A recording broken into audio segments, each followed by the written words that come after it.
Give Ms. Head a round of applause, would you please? Fantastic. Thank you. Thank you. I'd be remiss if I didn't thank her, and I'd like to thank personally my friend and fraternity brother, Mr. Isaac Williams, also with the Georgia Department of Labor. Y'all give him a round of applause, please. This is actually, you'll see me garbed in my fraternity's illustrious colors of old purple and royal purple and old gold. Let me get that right. Yeah, royal purple and old gold. This is our 106th Founders Day celebration on this day, November 17th. So we are ecstatic about walking on the shoulders of giants. But without further ado, I'd like to definitely just welcome you all here. So happy that you all have decided to take the first step in getting concerned about your futures. That's what this is all about. If you all will, for just a moment, indulge me for just 2 minutes. Please rise, all of us. And as you are rising, start clapping your hands. There you go. Stop. You're clapping your hands because I want you to thank not only your teachers that are putting in time with you daily. I know you all just might have this love-hate relationship with them, but that's okay. But show it up for your teachers, your administrators, and lastly, show it up for yourselves. Let's keep that going. Have a seat. Fantastic, fantastic. Again, I just want to thank my friends for allowing me the opportunity to serve as your moderator for this illustrious panel. I'm reminded of a poet laureate who spoke these words, "Baby, I'm a boss." From the poet laureate, hip-hop artist Ricky Rose, better known as Rick Ross. Those are words to live by. So when we came to this theme, think like a boss, there's something that you have to do at this very formidable age in your life. You've got to get rid of that stinking thinking in order to think like a boss. And we've got some very distinguished panel guests here. I'm going to introduce them in their own right because we're going to basically hit this concept with a three-pronged approach. We're going to talk about what it takes to get a job, what it takes to keep a job, and lastly, what it takes to build a successful life and career. So these are some very interesting dynamic points in which we'll be talking to you specifically from some golden nuggets. How many of you all believe that knowledge is power? Knowledge is power. It absolutely is. And say again? Don't be scared. Knowledge is power. You're right. Speak on it. Okay, got you. Good deal. So without further ado, I'm going to introduce to you and present to some, starting to my immediate left, Miss Antoinette Figueroa. I had to get that out, yes. She joined Panasonic Energy in 1990. She has over 25 years of diverse human resources and management experience. She's another HR professional. She has hands-on experience leading human resources initiatives, including compensation. We started talking about those dead presidents. Performance management, recruiting, compliance reporting, HRIS implementations, training and development, and benefits administration. Please give it up for Ms. Antoinette Figueroa. To my far right, we have Mr. Edwin Sanchez. Edwin is the finishing department manager at Kodak, where he oversees all packaging, shipping and receiving, and converting operations. He joined the Kodak team in 1995 and has worked in various roles to include finishing packing supervisor, shipping receiving supervisor, and production line superintendent. Lastly, please give it up for Mr. Edwin Sanchez. To my immediate right, we have Sergeant John LeClaire. He is a Marine Corps soldier. He joined the Marine Corps in 2009 directly out of high school. He's been serving our country for 8 years. He's a motor transportation mechanic in the U.S. Marine Corps, currently working as a recruiter right here in our Columbus area. He has visited 10 different countries to include combat deployment in Afghanistan. Yeah. Combat deployment in Afghanistan. Thank you for serving our country. The reason why he loves enjoying being a Marine is because he loves serving his country and he loves being a part of the best military branch in the world. Please give it up for Sergeant John LeClaire. And lastly, but certainly not least, this is a homegrown story of a gentleman a native right here in our own midst, someone who has pulled himself up by his own bootstraps. And something I learned from him earlier in our first session is that he started his own business with a mere $200 and is a great success today. You all give it up to the owner and operator of PTAP, Mr. Jason Gamache. Fantastic. So this will be a very simple, cut and dry kind of operation here. As I stated to you, we're going to basically take a three-pronged approach as to how we approach this. But then lastly, we're going to open up the floor for what we call a speed round of questions. Some questions of which you all have submitted to us, and we thank you for submitting your questions. And then if there are questions that you all would like to ask just to any of us, we encourage you to do so, because this is about you. It's about you. And that's why we've taken the time out of our schedules to be about you. You all are the future.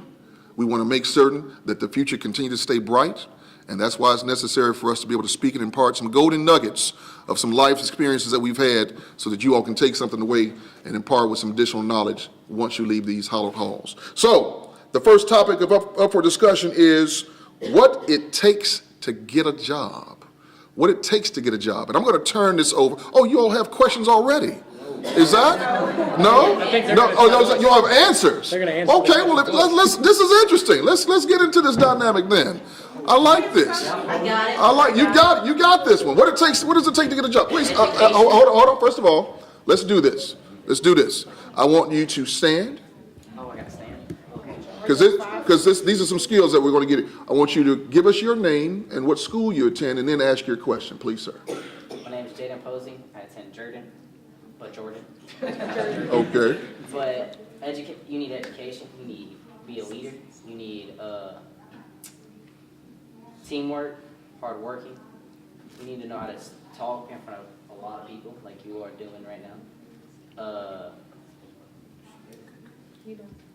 Yeah, I'm done. Okay. I saw another hand. Please rise. Give it up for that gentleman, please. Give it up, yeah.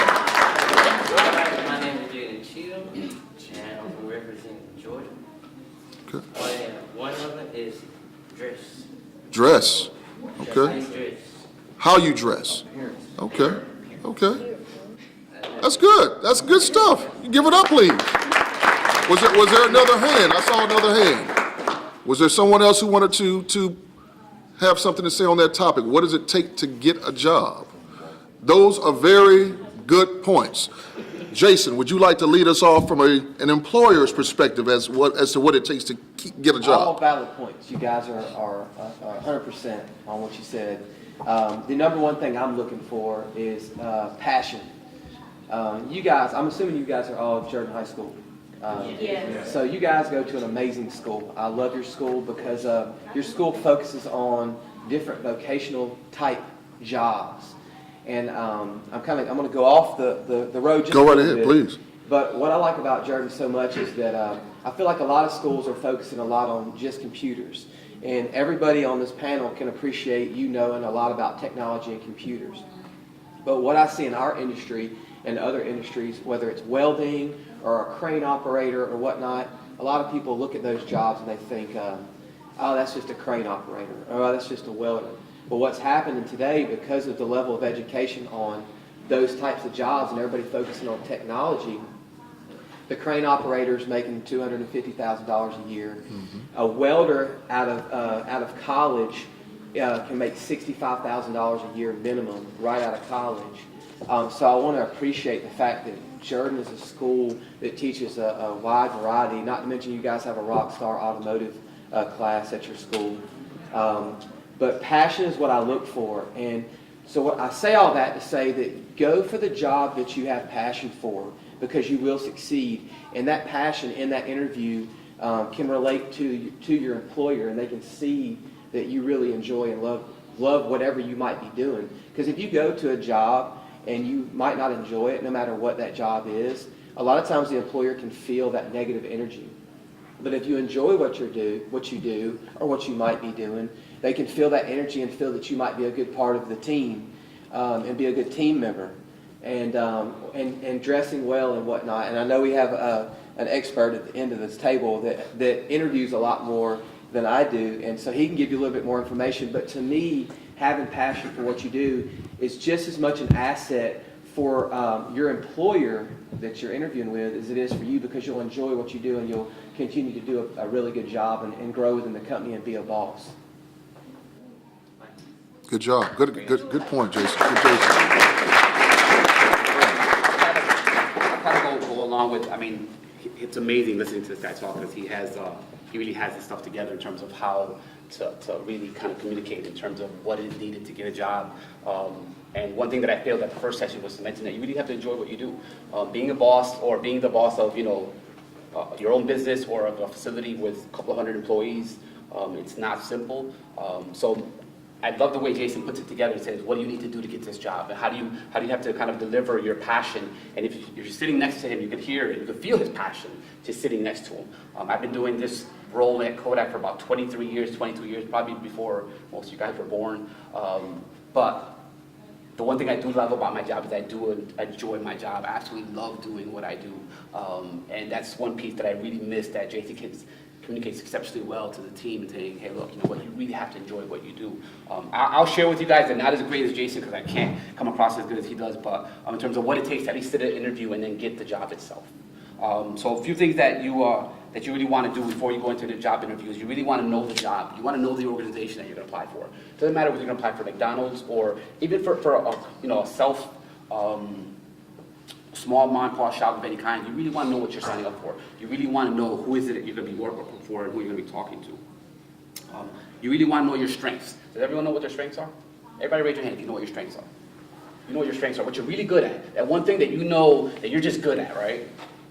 All right, so everybody tell me what your weakness. Does everybody have a weakness? Raise your hand if you know what your weaknesses are. Believe it or not, in an interview question, you'll get asked both of those, and guess which one is the most important one? Weakness. It really is. Does anybody know why the weakness question is the most important one? Because a lot of people don't know. Yeah, and if you don't know your weaknesses, guess what you can't do? You can't avoid it. You can't avoid it. You don't try to improve them because they're not weaknesses. So focus on those weaknesses in interviews. Don't be afraid to actually know them and express them to a group. When you write a resume, know what's on your resume. Don't walk into a room. Don't let somebody ask you a question about something that's in your resume that you don't know like the back of your hand.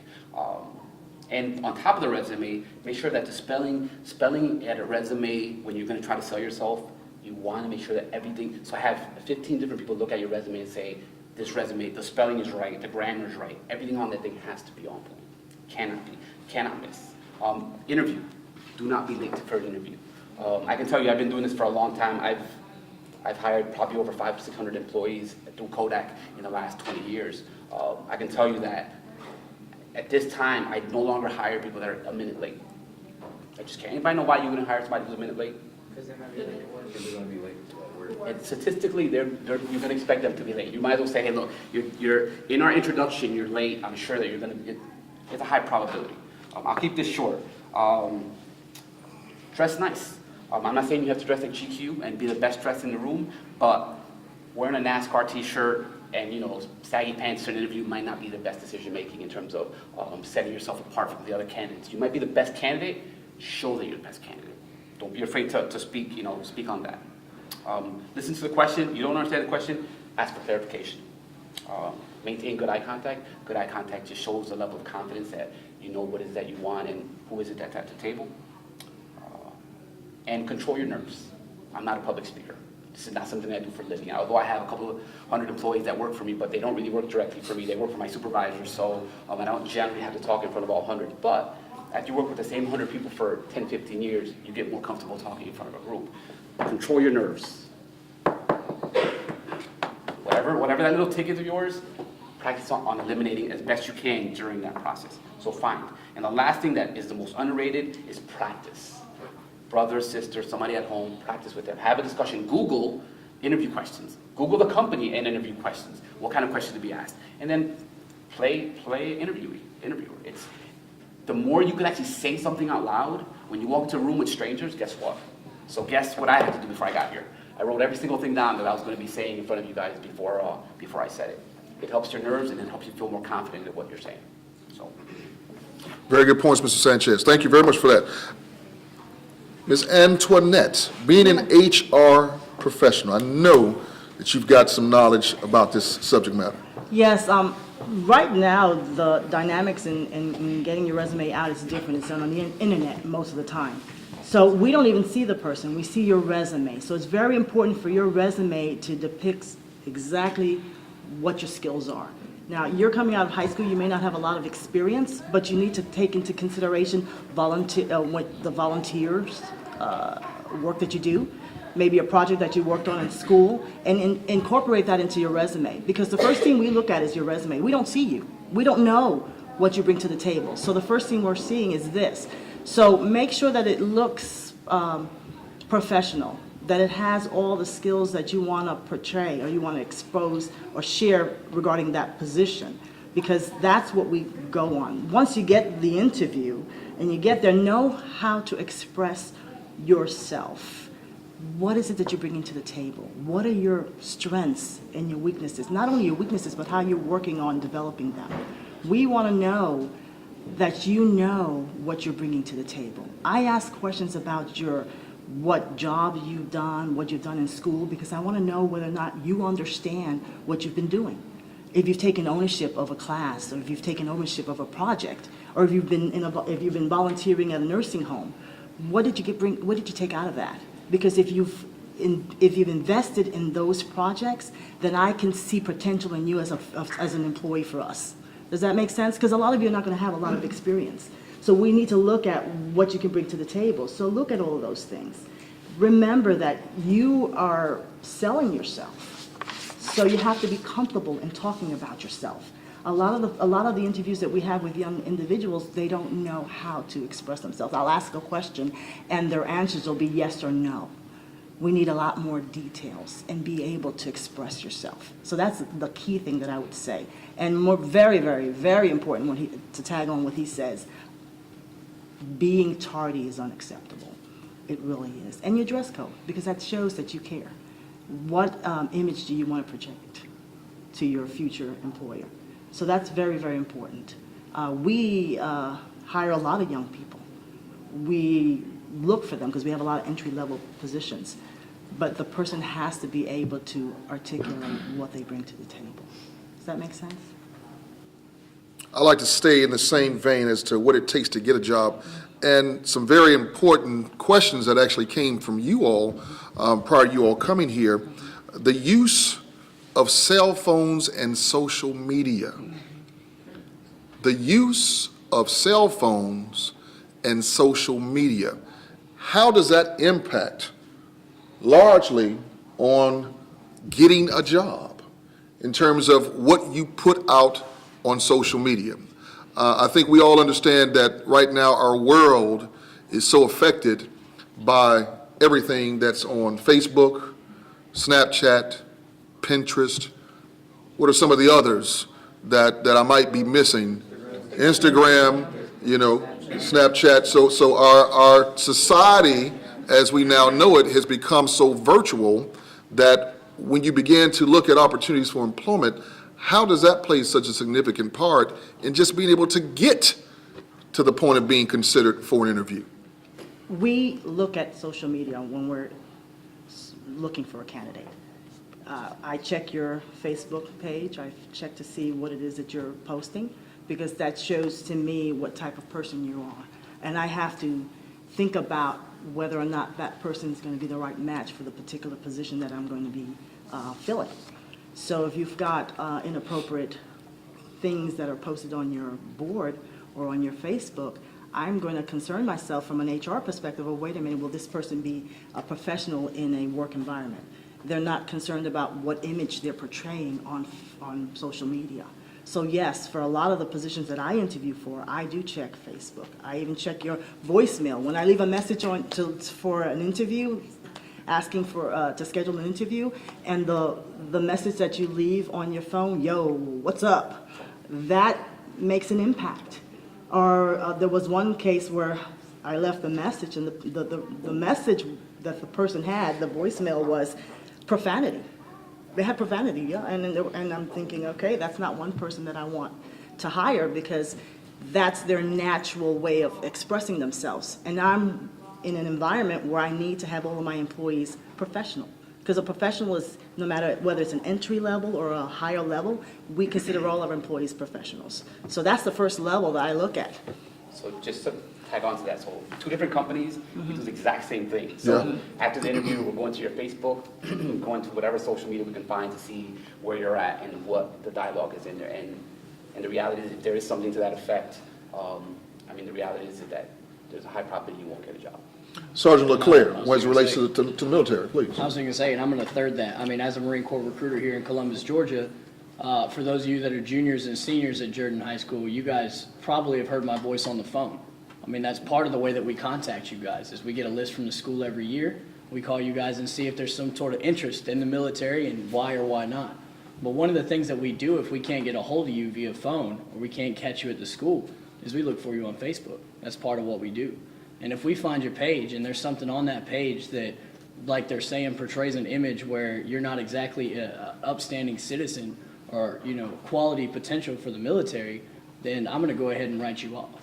Like, that's just being blunt with you guys and being honest. Is if you've got 420 and drug paraphernalia all over your page, you're not a right fit for the military. And I can tell you that right now. So being blunt with you guys, if there's stuff like that on your page, I won't take a second look at you. I'll write it off in my sheet and no one will ever contact you. Why is that important? It's important because even if you don't see the military as an option, you don't know, right? You have no idea what the Marine Corps, the military, Kodak, PTAP, any of these companies, you don't know what they can provide for you, what kind of opportunities to make you guys successful. And so maybe in your mind, you've already written these companies off.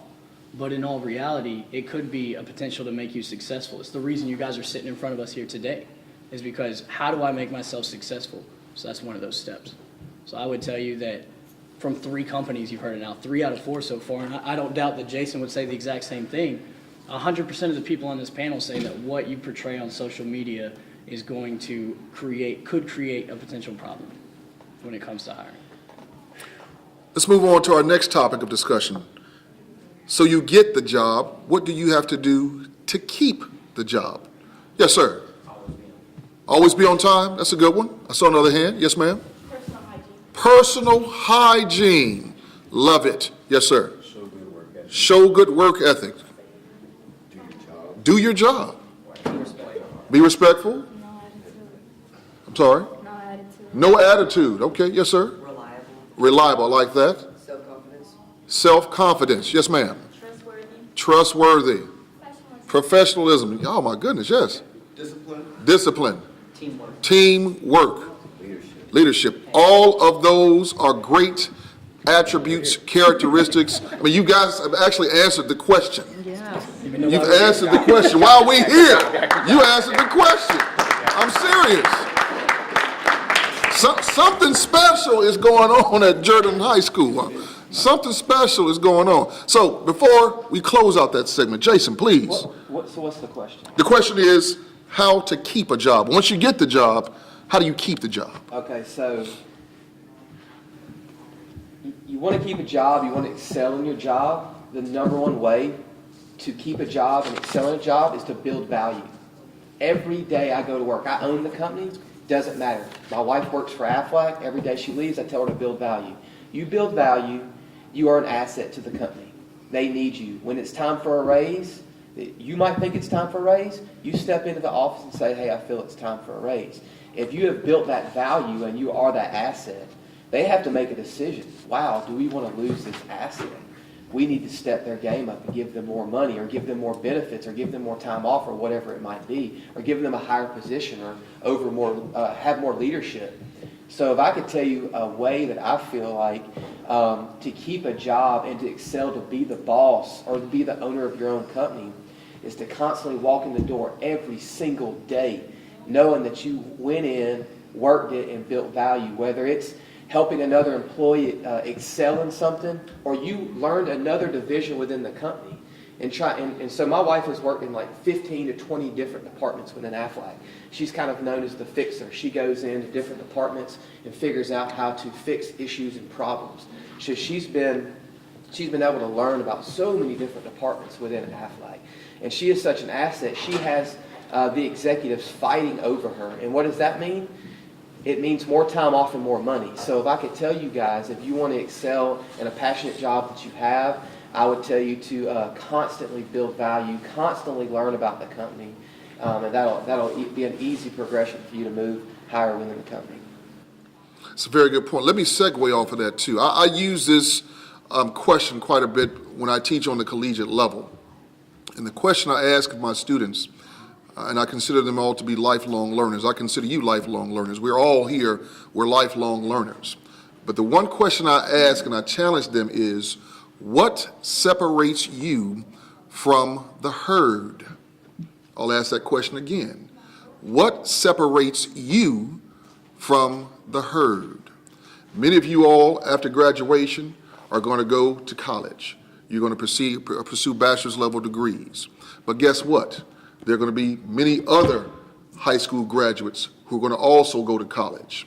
So at the point in which you begin to look at your career options, how are you going to compare to graduates from Auburn, from the University of Georgia, from the University of Alabama, from Tuskegee University, from Fort Valley, from Albany State? How are you going to set yourself apart from the herd?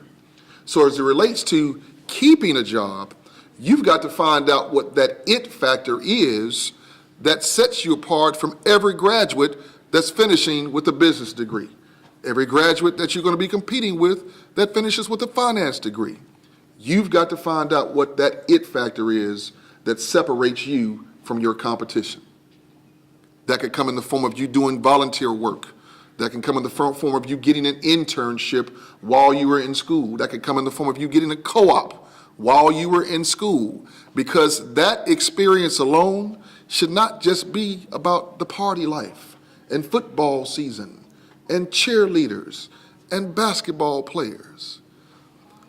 Your interest in going to the next level should be more about how you're building partnerships, how you're building relationships, lasting relationships. And I'm going to ask this question. I'm going to actually give a statistic. Statistically, those of you in this room, at least 5 of you are supposed to be millionaires. Who is that? Who am I talking to in this room? Who is that? I got one. I see another. And some more hands. Okay. All right, here we go. I'm just trying to see who's going to catch on fire with this situation. Just trying to see. Now check this out. Now, if that be you, for those of you who didn't raise your hand and accept that, wouldn't it just be nice to know that one of my former high school classmates from Jordan High is a millionaire? And I have connection and partnership with him or her. And if I need a job, maybe, just maybe, they could employ me. That's partnership. That's powerful. That's networking at its best. So I encourage you all, please don't take these relationships that you all have built with each other. Keep good friendships. Keep good partnerships. Know what it means to build a network. Understand this, that the decisions you make today have everything to do with what's going to happen 5 years, 10 years. And I know I'm preaching to the choir because I know that your instructors tell you this every day. Can somebody say amen? Amen. Okay, I'm just giving another, there you go. I just want to make certain that I'm not the only one that's preaching, but we're teaching here. That's what it's all about. So, keeping a job. Jason, thank you so much for that. Was there anything else that anyone on the panel would want to say about what it takes to keep and maintain jobs? To keep your job, you need to understand your process and learn it. Just don't go through the motions of whatever position that you're in. Supervisors look to see whether someone understands exactly why they're doing the steps that they're doing within the job. So that helps keep your job because your supervisor will see that you care about what you're doing, you understand what you're doing, and you're looking for improvements through the process. So that's important to see. Fantastic, fantastic. We're going to go and move right swiftly into the last point, and then we're going to go into what we call the speed round of questions, some questions of which you all have submitted to us. So we want to definitely acknowledge that. Our last point of emphasis is, how do you build a successful life and career? How do you build a successful life and career? You had your hand up, young lady. Saving. Saving what? Money. Saving money. Yes, ma'am. Say again? Hard work. Hard work. Yes, sir, in the back. Achieving your goals. Achieving your goals. Yes, sir. Being responsible. Being responsible. Yes. dedication, Biggest one, education. education, Attitude. attitude, Patience. patience, that's a good one. Have connections. Having connections. Having connections. Yes, ma'am. Reliable people. All of what you have stated are ingredients into building a successful life and career. Now, I want to touch on this subject because we touched on it as it relates to the last session. And I think there is this misnomer out there. And I'm going to ask that our distinguished guest please chime in on this. Is money, how many of you are like dead presidents? Anybody? Cheese, dead presidents, cheddar, money, greenbacks. I mean, come on. What's the new lingo for money now? Money, okay, all right, good stuff. So the question is, does money mean that you are successful? Jason, please take it away with that one. Does money mean success? Absolutely not. Now, money makes the world go round, and it all makes our lives way more comfortable. I base my success on my giving. I love to give back. I'm here today. I'm going to let you guys know, me being here today completely dictates the level of income that I'm making back at my store. Even though I have a phenomenal team, I have great staff, when I'm in my store generates about 20 to 25% more gross revenue. But I want to be here today with you guys and share with you guys, and what I want to leave here today with is learning something from you guys. And I learned something from the last panel that we did as well. And going to success is money, I was on the last panel, I touched on a fellow that I've been following on Instagram. I'm a huge Instagram, Facebook guy, especially Instagram, love it. You get a lot of positive influences off Instagram, so don't just look for the drama Instagram accounts, look for the people that are giving you some positive reinforcement, and be a sponge and gather as much information you can from them.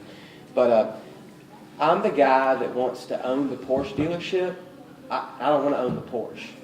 You know, And what I mean, what's that? you know, like, No, I'm just saying in general in life. In order to own the Ferrari dealer, you don't buy a Ferrari.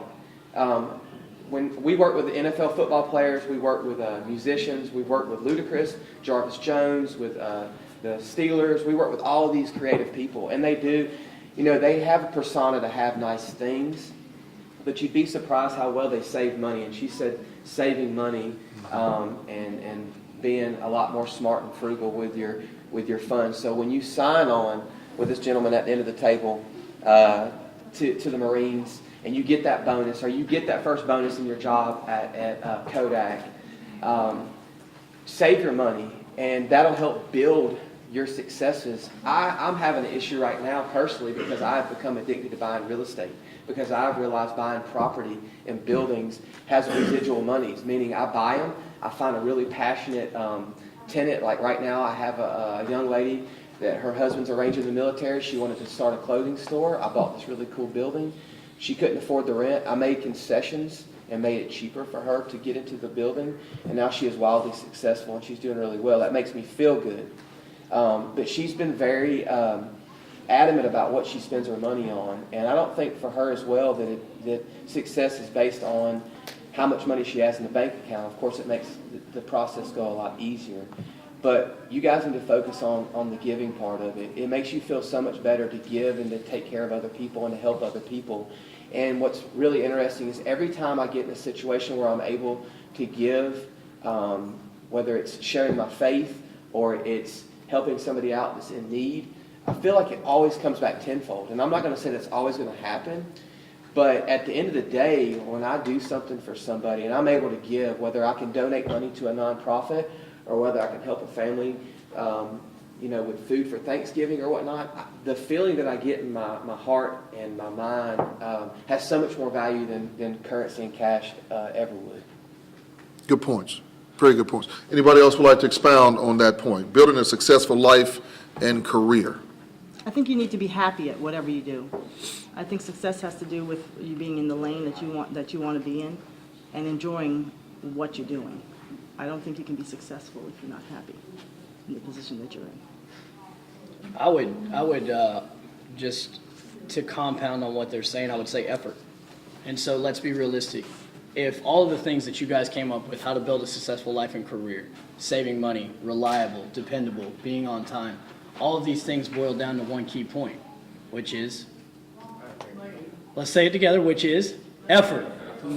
Okay, say it again, effort. Effort, there we go. What you put into your life, no matter what it is that you're doing in life, whether it's joining the military, whether it's working for Kodak, whether it's working for PTAP, whatever you want to do in life, whether it's going to college, if you put 110% effort into everything that you do, you're going to be successful because that's what you want to do. You're putting the effort in. It's going to make you a successful person. It doesn't matter how much money's in the bank. It doesn't matter who it is that thinks you're doing the wrong thing. There's going to be people that are going to be against you. There are people that are always going to have a problem with what you do, right? You can't make everybody happy. The difference is at the end of the day, can you look yourself in the mirror and can you say that I was successful today? I'll leave you guys with a quote. And it goes a little something like this. It says, I do today what others won't, so I can do tomorrow what others can't. And I want that to ring a bell for you guys. I want you guys to realize that, and I want you guys to wake up in the morning and set a goal for yourself by the end of the day. And then I want you guys to look yourself in the mirror at the end of the day and go, did I accomplish this goal? Am I doing something to make myself successful? And if not, reality check. That's what I would tell you guys. I wrote down here, your attitude will determine your altitude. Absolutely. Someone around here said attitude.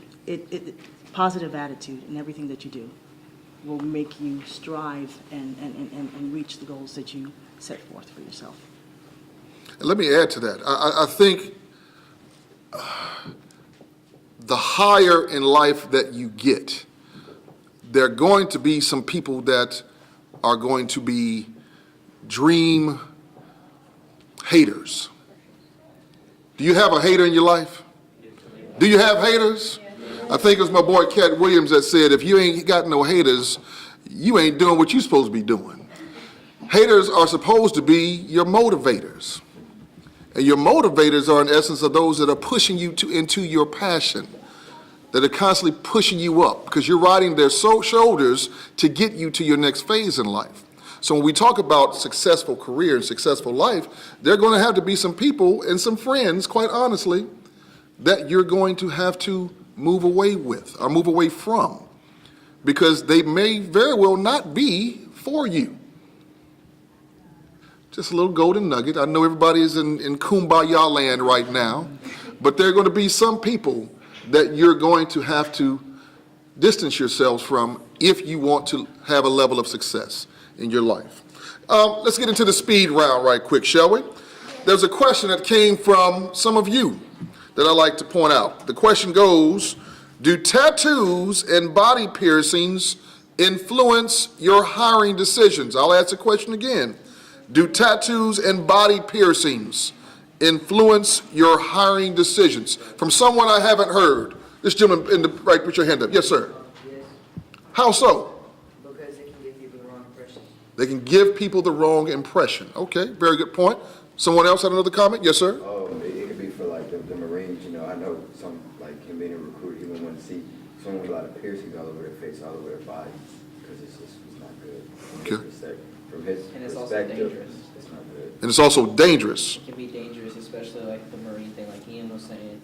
If you have piercings on and you have like a teammate and you're in like, because I'm in wrestling, and you have like a wrestling duo and you have piercings on and you don't clash and your piercings hit him in the face or something, you can make blood. That's a safety hazard, and we do not want that. Okay.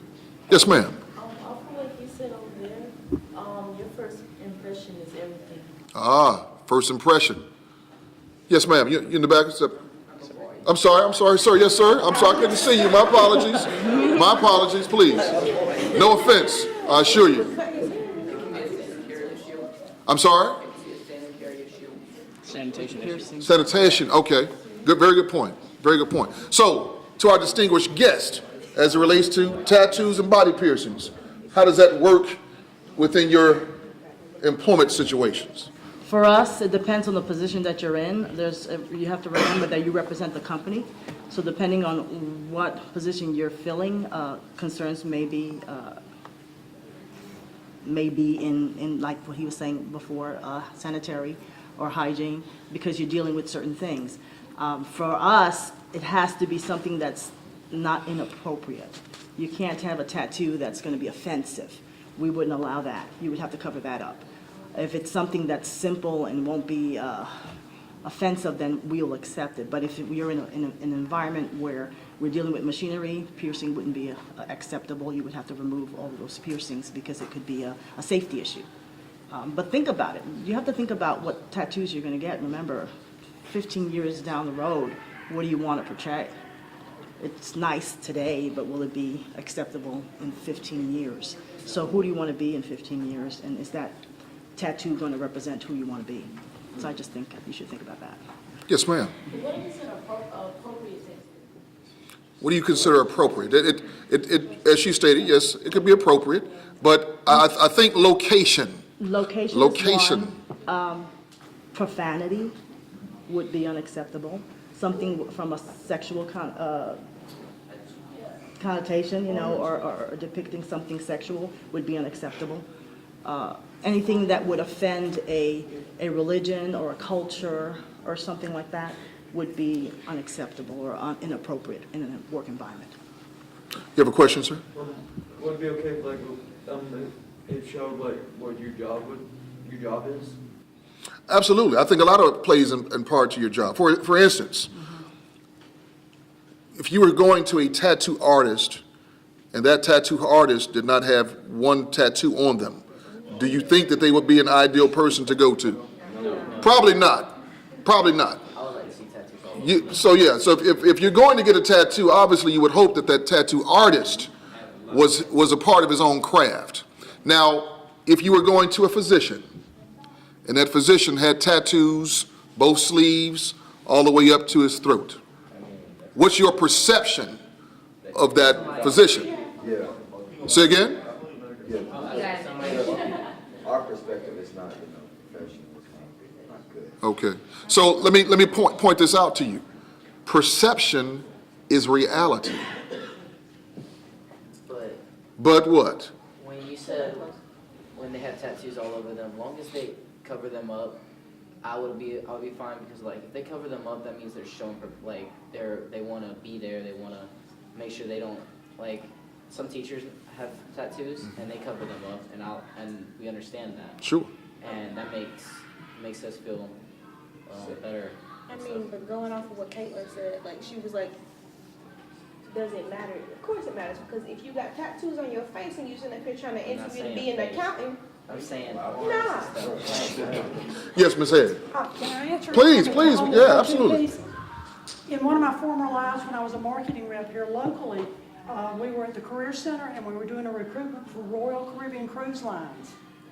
And the recruiter came in and we filled the room like this for the orientation. And she kind of went through some of the basics and said, if these things are true about you, then unfortunately we can't consider you. One of the things that almost cleared that room was tattoos, because with Royal Caribbean, you could have tattoos, but it depended on where they were, because their workforce often worked in shorts, short sleeve, or even tank top things. Any tattoo that would show if you were in certain attire was unacceptable. They did not permit visible tattoos. They didn't say you couldn't have a tattoo, but their dress code, their culture, their company culture prevented visible tattoos. And that one thing cut at least half of that room out of an opportunity. So you need to think of it in those terms as well, because you can be cutting yourself out of opportunities. It's just another thing to think about it as you plan your career path, your life pathways.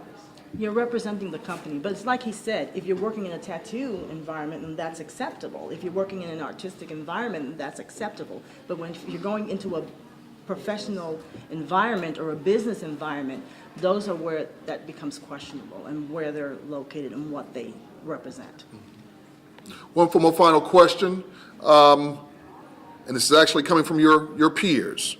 If I am interested in working for your business or pursuing a career in your field, what should I be doing right now? Let me ask the question again. if I am interested in working for your business or pursuing a career in your field, what should I be doing right now? You had your hand up, sir? Seeing what they do.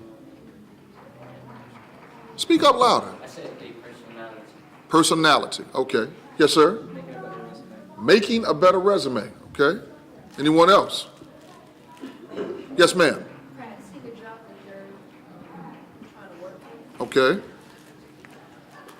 Any other comments? And we'll pass it on to our distinguished panelist. Do your homework. Just do your homework. Go online, Google the role that you're looking to do. Google the person you're looking to, role you're trying to get in. Understand that role and responsibilities and what it takes to get there. I think it's important for you to consider internships and co-ops, volunteering in a company or a community center that exposes you to that skill or that area that you're looking to break into. I think also doing your homework, understanding what is required of that position, and then putting your effort forward in doing it. But specifically, internships, I think, is the best way to go and to find out whether or not you even like it. Because sometimes you think it's something that you want to do, and when you go through the internship, you go, oh my goodness, this is not what I want to do. Yeah. So it's a perfect time to test the waters and find out if that's really where your passion is. There's nothing wrong with doing job shadowing. Yeah, sure. Nothing wrong with picking up the phone, calling an organization, a company. Can I come and see what you do? Can I understand the day in the life of what goes on in your organization? Mentorship. Everyone needs a mentor. A perfect example, my daughter wanted to be a veterinarian from little. When we began to have her volunteer at, I think there was a barn in Harris County where they had horses that needed some care. I forgot the name of the place, but she began to volunteer there every summer. It brought light to her, and then she realized that that's not what she wanted to do, because she realized she was really small and she couldn't handle the large animals. But she wouldn't have known that if she didn't have that experience in volunteering at this barn and working with these handicapped animals that she was dealing with. A lot of them had 3 legs or things of that sort. I think that is the end of our session. Ms. Head, I will turn it back over to you. All right. I hate excuse me, ladies and gentlemen. I hate cutting it short, but we have another group that's getting ready to come in. What I want to kind of leave you with is to think in terms of today was a day to kind of explore some possibilities, not just here, but all over. There are lots of possibilities out in this world, but you have to be willing to pursue them, and you have to be willing to perspire to accomplish them.